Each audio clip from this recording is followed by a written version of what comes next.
Alright. Reka nongere mbahe ikaze abakomeje gukurikira channel yacu East African Movie.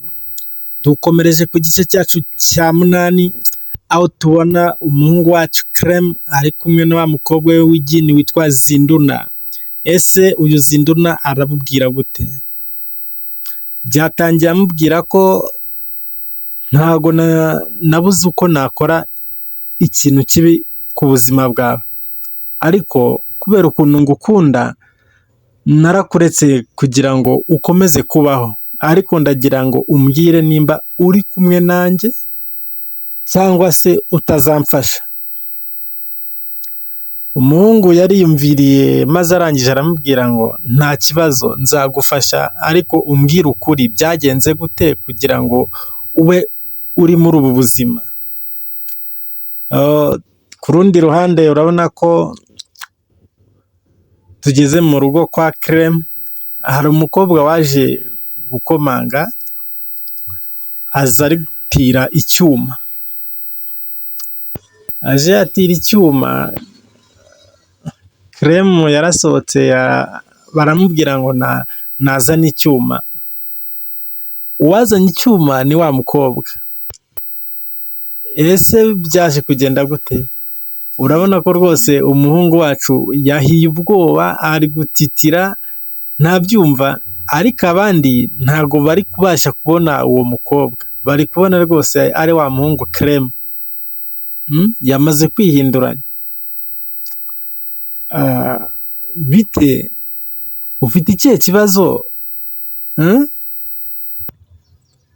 Ni ikihe kibazo ufite?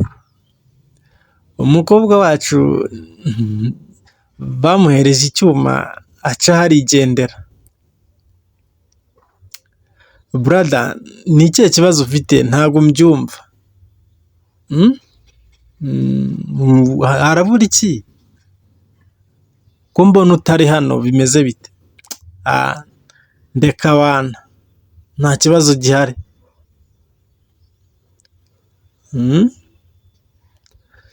Ntabwo byoroshye rwose kugira nabi, ntabwo biba ari imikino. Tukiri aho, Clem urabona ari kumwe na wa mukobwa bari bahuye mu gice cyabanje, akamubwira ku bya Zinduna. Urabona rwose bari kuganira. Muri iyi minsi nsigaye nishimye cyane, mfite amatsiko yo mpora nkubona tukaganira, kuko nkeneye amakuru aturuka iwawe.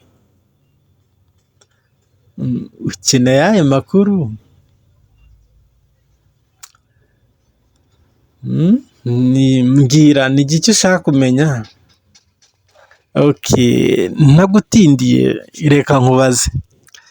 Ese ujya wizera ko umuntu yapfa akongera akazuka akagaruka muri uyu mubiri wacu? Kuko njya mpura na Zinduna, hari ahantu tujya duhurira na tukaganira amaso ku maso. Mbwira wowe ubyumva gute? Umukobwa nta kundi yamusubije, yamubwiye ko iyo myizere ntayo afite rwose, ahubwo wowe ubanza unywa urumogi, reka nkureke nigendere. Urabona rwose umuhungu bamusize aho wenyine atekereza ibintu byinshi. Tukiri aho mu rugo, urabona wa muhungu rwose hari uri kumukubita. N'umuntu uri kumukubita ntabwo ari kugaragara. Ese umuhungu wacu byamugendekeye gute? Brother, wasaze? Kumbona utari hano bimeze bite? Ufite ikihe kibazo? Nta kibazo mfite bwana, nta kibazo mfite. Yaramusize aragenda. Umuhungu wacu ntabyumva. Urabona rwose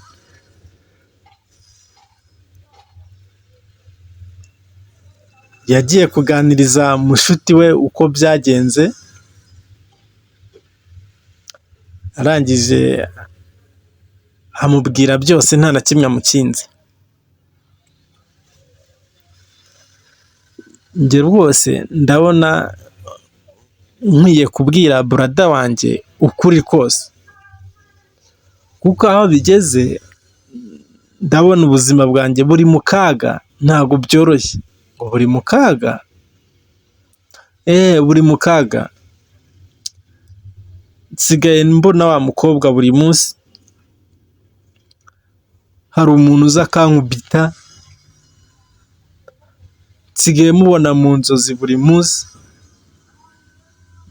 Ndabona icyiza ari uko nabwiza murumuna wanjye ukuri kugira ngo bitazamugiraho ingaruka. Nimba watekereje gutyo, nta ribi rwose, wagenda ukamubwiza ukuri, wenda hari icyo byagabanya.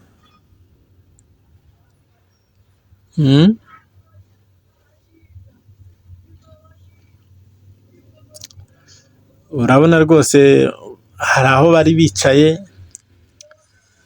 yaraje kumubwira ikintu. Brother, ni ikihe kibazo ufite ko mbona uri kuvugira mu migani bimeze bite? Kremu nshuti yanjye, hari ikintu nshaka kukubwira kandi kirakomeye. Ndashaka kukubwira ukuri kuri hagati yanjye na Zinduna.